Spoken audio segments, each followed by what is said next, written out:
بسم الله الرحمن الرحيم. أصحابي وأصدقائي، تكلمنا على المشاهير اللي في خارج البلاد، وما تكلمناش على المشاهير الذين هم يخرجون خارج البلاد ويتكلموا بكلام غير ايش، غير هو به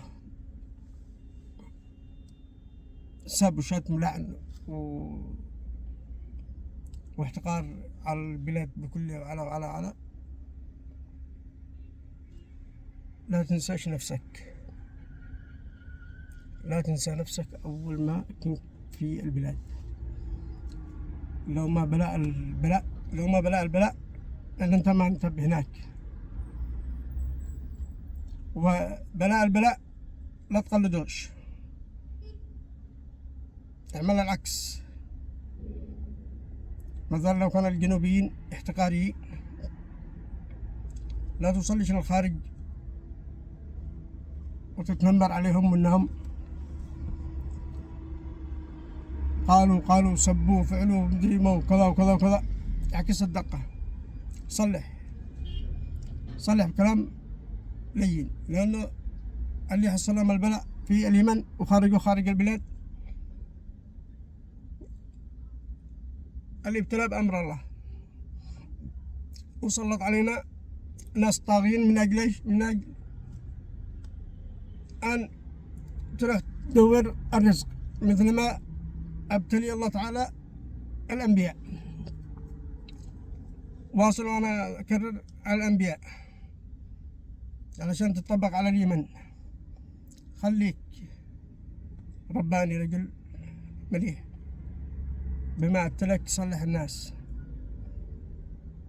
وتكلم كلام مليح على العلماء والحوثي والشرعية والجنوبي بكلام يليق. سب وشتم ولعن وكلام رذيء ما نشوش. هذا كلام لمن؟ للمشاهير الذي في خارج البلاد، في خارج السيطرة، يبصر امرأة وصور وياه، فعل وياه حاجات، وإنه يدخل معها، وإنه يفعل منهم. الحياة لله، ليس لأحد، ولا اتباع أحد، اتباع ما نزل الله تعالى علينا بالقرآن. والأنبياء نعرفهم بما ابتليهم الله تعالى ورسلوا رسالتهم، وقويهم الله تعالى على اللي حصل لنا به. الشعب اليمني كامل ابتلاءنا بأمر الله من أجل أن نصلح، إن بعد العسر يسر. وانت يا علماء قطفوا الأحاديث اللي يكونكوا عليها باطلة، والأحاديث حق الرسول الثابتة ما تتغيرش. بسم الله، كل بيمينك، الصلاة، العبادة، الاستقامة، كل شيء موجود، هذا ما يتغيرش. كان الإسلام أركان، الإيمان أركان. أما تزيد حديث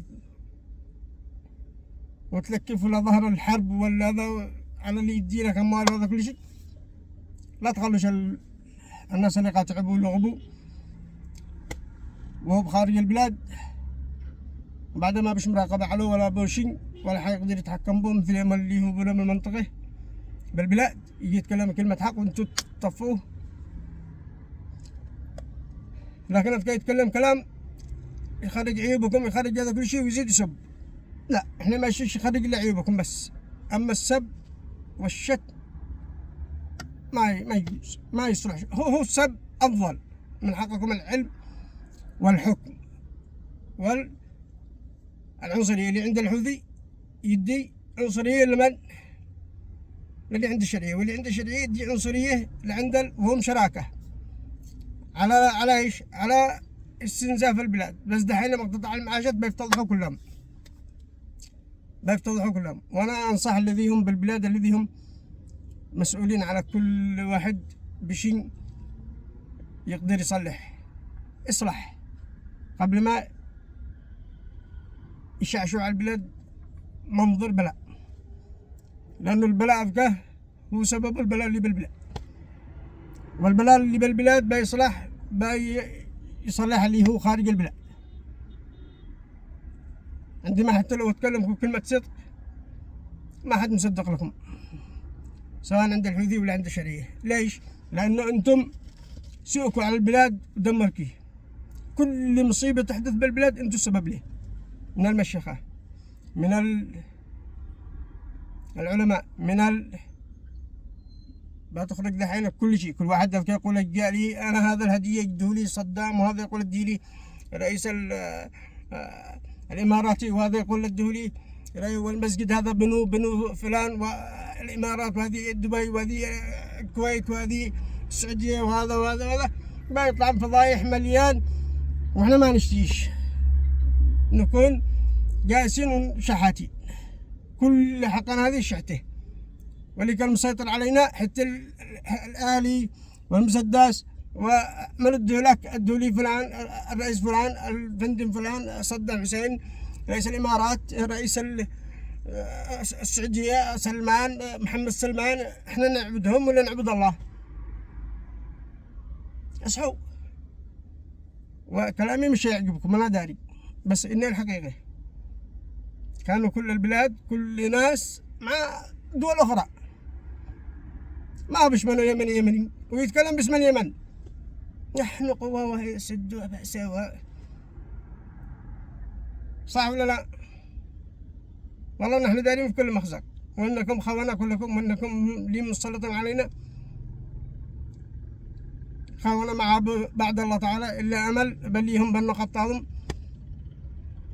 إلى أصلحهم الله تعالى، وأسأل الله تعالى أن يصلحهم ويقويهم ويعطيهم مرتبة